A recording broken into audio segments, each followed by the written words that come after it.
First up, the US election. Where are we up to? And I want to give this some solid coverage of really where everything is and what it all means as best that I can in the time that we have. But first of all, this is where we are. It looks like there's going to be recounts in Arizona, Pennsylvania, Wisconsin and Georgia because Biden and Trump are within 1% of each other in those states. There may be others as well, depending how the processes work out. Are they going to change the results? Probably not, to be honest, because the differences in votes are too great. Recounts don't usually make that big of a difference. Mail-in ballots could change that, we'll see, but they'll probably stay roughly as they are. Second, there is an arsenal of lawsuits coming down the pipeline from the Trump campaign. The outcomes of those may change a thing or two, and I'm going to analyse those in just a second. But first I want to make some general notes about the election. It's important to note that it was not the Trump wipeout that it was supposed to be. It was not the carnage that was predicted by the polls and hoped for by the media, and really hoped for by the media, I think. Trump actually attracted 7 million more votes than he did in 2016, despite the onslaught against him, which I think is quite incredible. Of course, the trouble was that Biden attracted 9 million more votes than Hillary Clinton did in 2016, and so Biden ultimately looks to win at this stage. But Republicans look set to keep control of the Senate, and so any Biden government will be severely limited because the Senate, if they do keep control, which they seem to be, will be controlled by them with a strong leader in Mitch McConnell, limiting Biden's power and the Democrats' power. But they also unexpectedly not only didn't lose a single seat in the House, but they made significant gains in the House, and they picked up the governorship of Montana. There were some gubernatorial elections at the same time. The election may ultimately come down to just roughly 80,000 or so votes in 2 or 3 key swing states. It was an utter defiance of the polls and of the media. But right now, this is where we are. There's allegations of fraud abounding, there's lots of people that are suspicious, and there's lawsuits that are flying in every which way. And I want to talk for a minute about the suspicions, because I think there's a lot of people, especially in Australia, who just don't understand the suspicions and think it's crazy. We live in modern Western countries, this sort of thing doesn't happen, it's all conspiratorial. Well, all right, let me run through a little bit of that, some perceptions around that. But secondly, I actually want to go through the lawsuits themselves and just see what they say before making some concluding comments. Regarding those suspicions, think of it from the point of view, perhaps, of what Trump supporters or some Trump supporters who are politically engaged saw and heard and experienced. The polls were against you, as they were in 2016. You probably suspect the pollsters' motives, as you suspect the media's motives for good reasons, and Silicon Valley's motives for good reasons, and the political establishment's motives for good reasons. You think the pollsters are probably part and parcel of all of that, because they're not just wrong, they're cartoonishly, stupidly wrong, and they said they'd mended their ways after 2016. They hadn't. They were actually, I think, more off this time. So, you know, the polls are against you, but that's okay, because election day is coming. The media's against you, well, that's also okay. They have been for years. You're over it. It's part of life. Election day's coming. In 2016, your side showed that, you know, you could take the fight up because you still had your vote. The feeling on the ground is palpable. Trump yard signs have an incredible density in most of the key swing states. The rallies are massive. Biden's meanwhile got his 12 people in chalk circles and no energy, and it just looks like this huge disparity.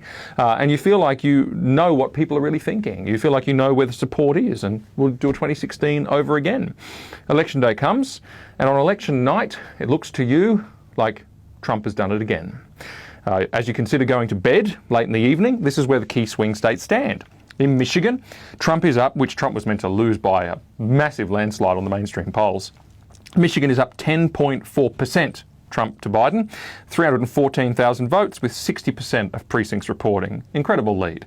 Wisconsin, you're 4.9% up, Trump is, with 130,000 votes up, 82% of precincts reporting. Pennsylvania, the key swing state of the whole election, was 15.2% up for Trump, or nearly 700,000 votes with 64% of precincts reporting. Georgia, 7.5% up. Again, these are all massive leads, over 300,000 votes with 83% of precincts reporting. This looks to be, on election night, an unassailable victory. Now, you've noticed that the media are being very slow to call the red states and being very fast to call the blue states, but you're used to that, you know, and so it looks like probably in the headlines of Electoral College numbers that Biden's ahead, but actually on the map and looking at it, it looked very much like Trump had done it again. And you go to bed. But of course in the night, Biden comes out and he says, well, we're on track to win this tonight. And everybody goes, that's a bold claim. And then Trump comes out in the night and he says, this is fraud. The counting has stopped. And there was much commentary made on the night, by the way, by the various networks that were covering this. I was watching more than one and following it closely about the fact that counting had slowed or stopped, and they were trying to figure out why that would be. Trump comes out as if he's a man who smelled a rat. And he said, why has it stopped? They better not find, he says, a swag of extra blue votes or piles of extra blue votes at 4 o'clock in the morning. Well, the average Trump supporter wakes up in the morning and, wow, it looks like some bags of votes were found at 4 o'clock in the morning. There was quite a spectacular turnaround in these states at about that time, or, early in the morning. And these states that had such unassailable Trump leads all of a sudden are either evened out or Biden is slightly ahead. What was unassailably red is now blue, and it's coming out of a few key Democrat cities, only in a few key swing states, only it seems. And there's an avalanche of reports of voter fraud, pictures, videos, lawsuits, graphs, experts, the whole lot, and it seems that every instance of fraud that's been seen is in favour of Biden at Trump's expense. And social media is going nuts, censoring everyone who's trying to talk about it, including the president himself. Now, how do you think they feel? The powerful narrative for that person is what they saw with their own eyes, what they experienced over the election period, and they're not going to shake that easily. Something to them seems off, and they are unsettled about it.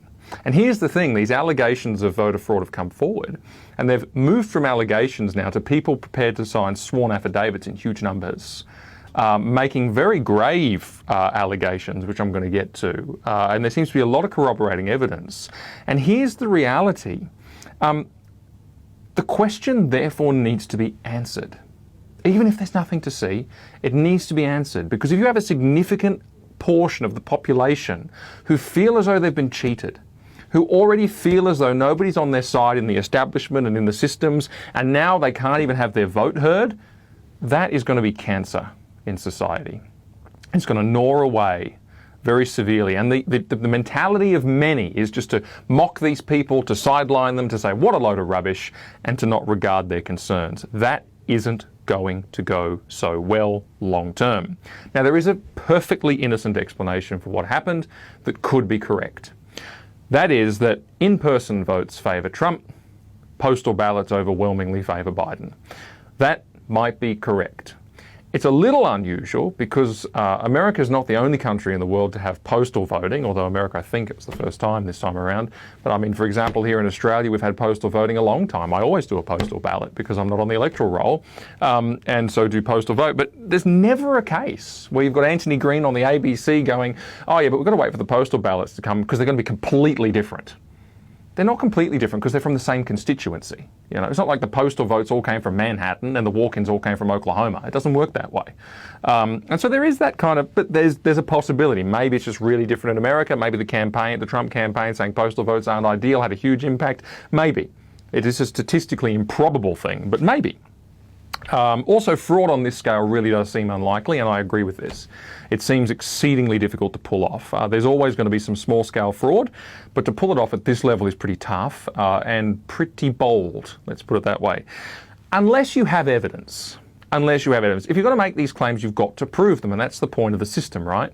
If you've got proof, come forward, we'll look at it. Unless you live in a tyranny, unless you live in a dictatorship, then the evidence for things that have gone wrong should be able to be tested and analysed. And that's where the lawsuits come on. The first point of going to court and having a lawsuit is to get the evidence tested. If it's no good, then that's the end of the matter. Nothing to see here. And the Trump campaign, however, insists that it has good evidence for some of these problems. They say cases will be filed in most swing states. It'll probably become a big federal case, but they're most advanced in Pennsylvania and in Michigan. And the cases revolve around two main issues, and they are both related to the mail-in ballots. The first issue is the scrutiny of the ballots. The second issue is when the ballots were received.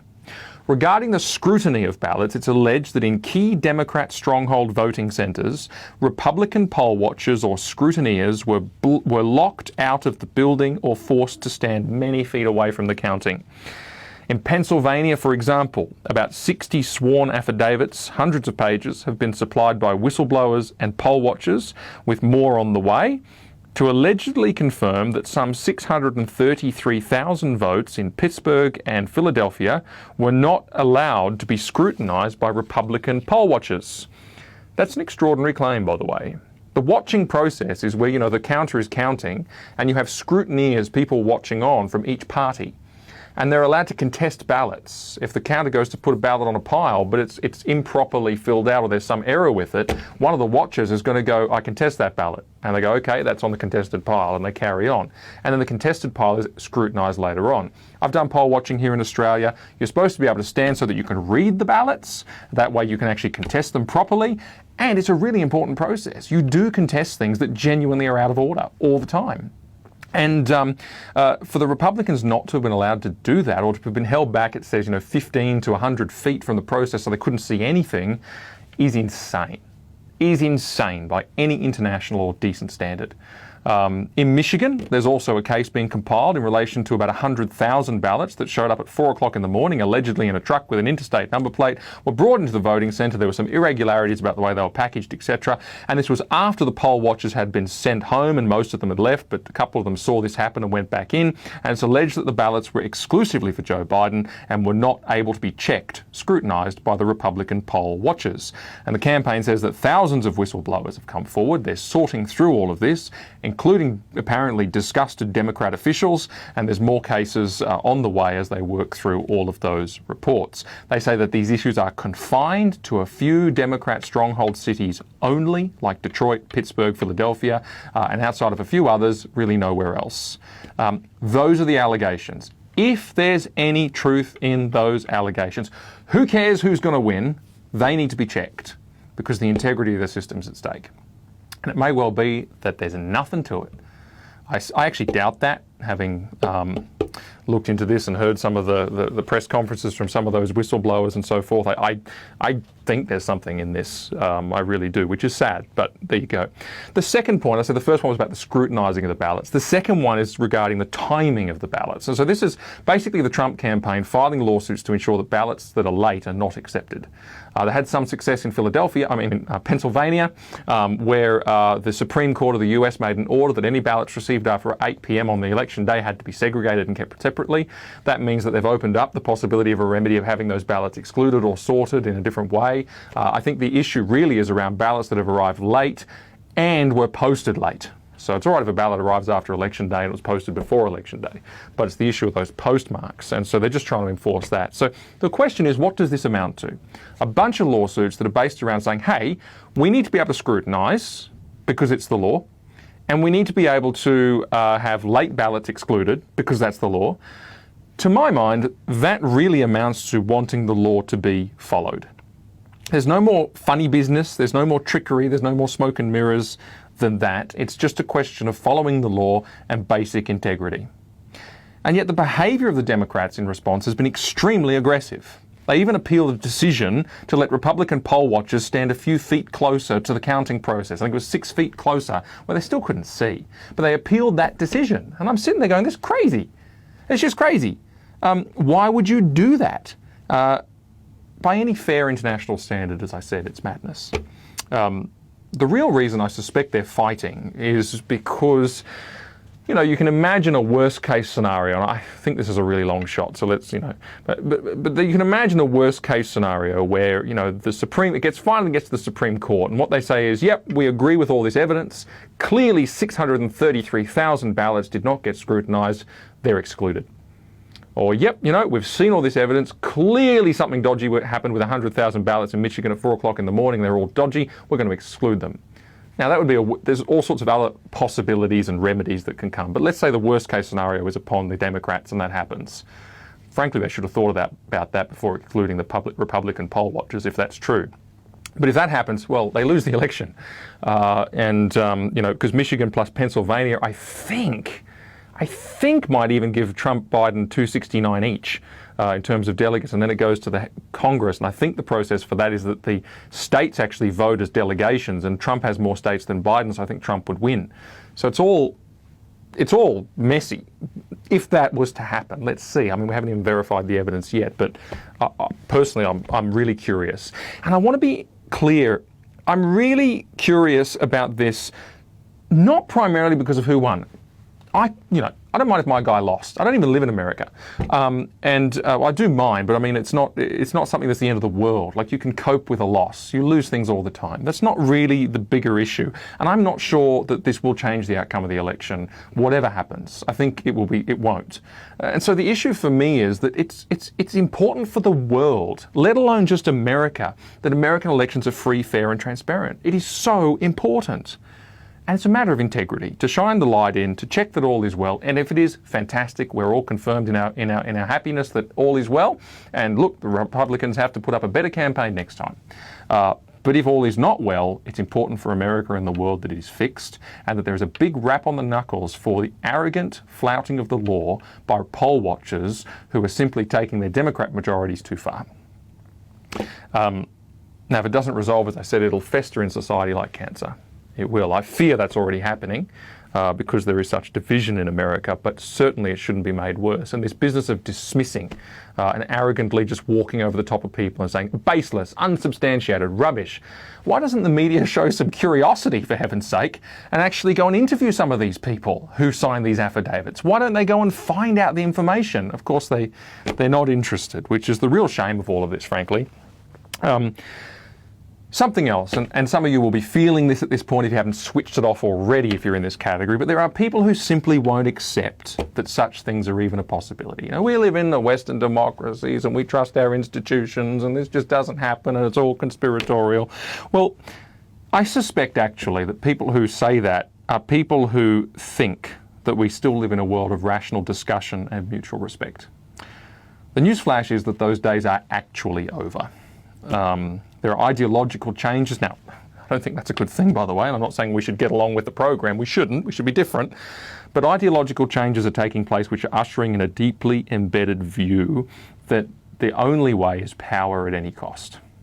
And that's what happens with a godless Marxist kind of undertone in our education system. The highest thing is power. Everything's about power. It's all about oppression. It's all about victimization. It's all about power. It's all about supremacy. That's all that exists.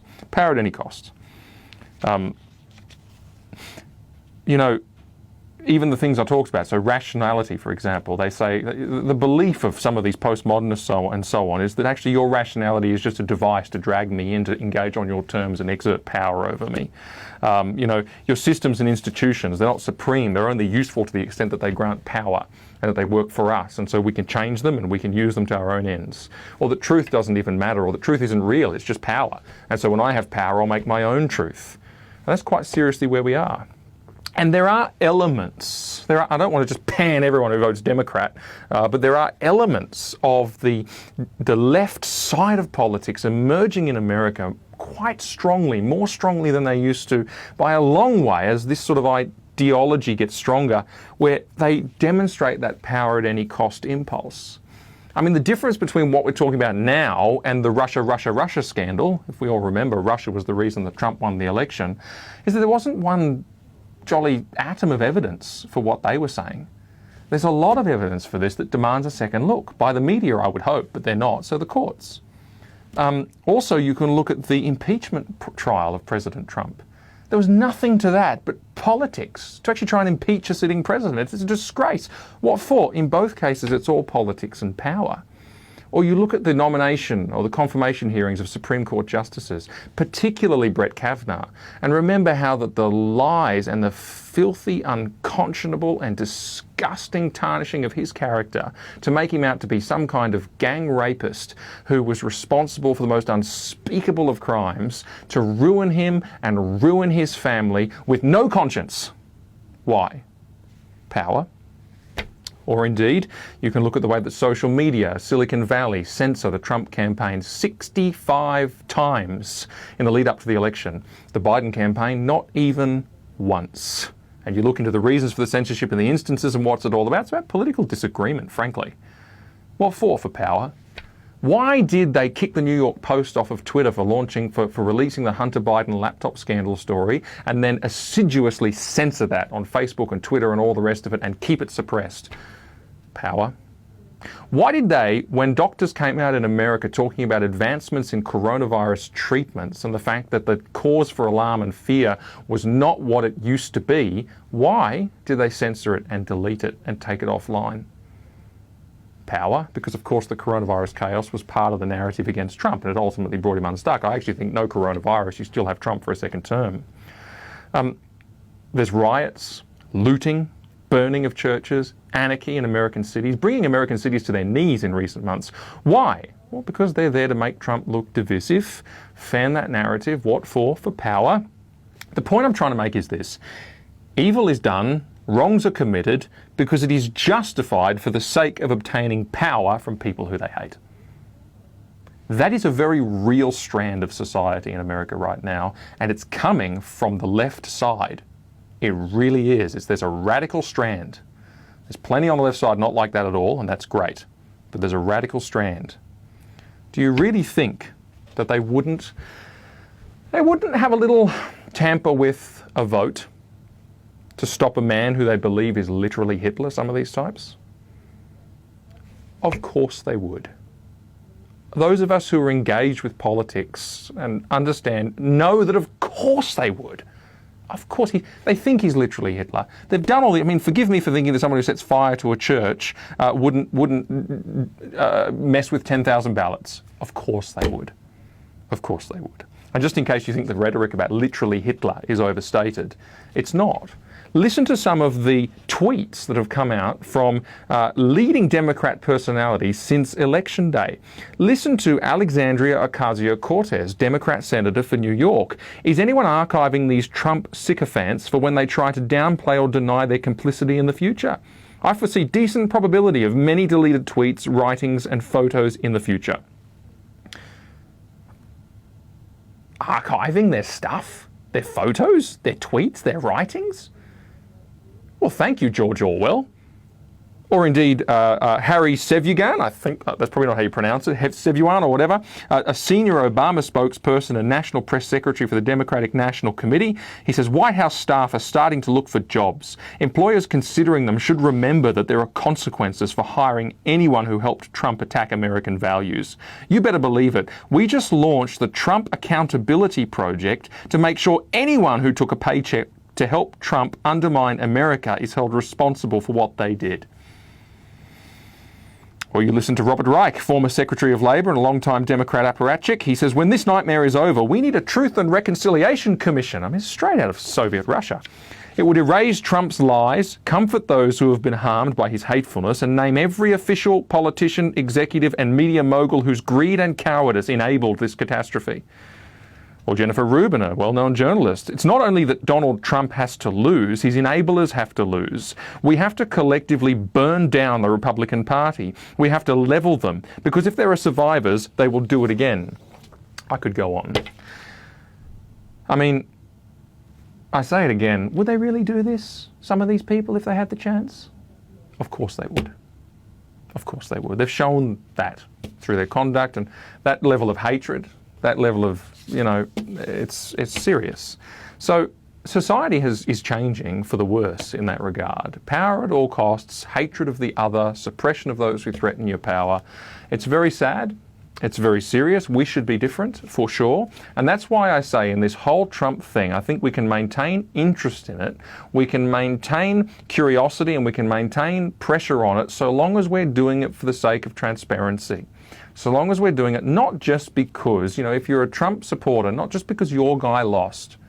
And if he did, well, that's wrongly and that's unjust, then it will be put right. But if he did rightly and that is just, then it will be put right. Great. As long as that's the motivation for transparency and truth and shining the light in. And that's why I'm actually very curious about it. I guess you can't divorce from your mind the fact that the election result could, in some remarkable set of circumstances over the next few weeks, which is very unlikely, actually change based on proving of some of these cases. Look, if that was the right thing, then good. But if it's not the right thing, then fine. It just means that that the Trump campaign or the Republicans live to fight another day, and we put up with the Biden-Harris thing. And you can see I'm obviously more supportive of the Trump side, but it's important that we're in this for the right reasons.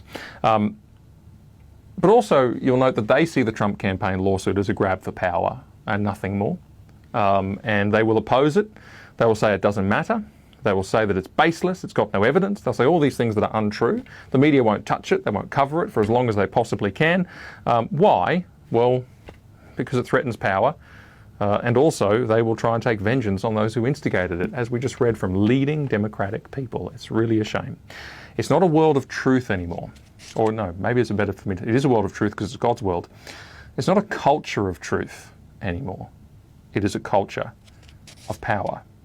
That's one of the biggest changes to take place in the West at the moment. It's a change we should fight with all we have.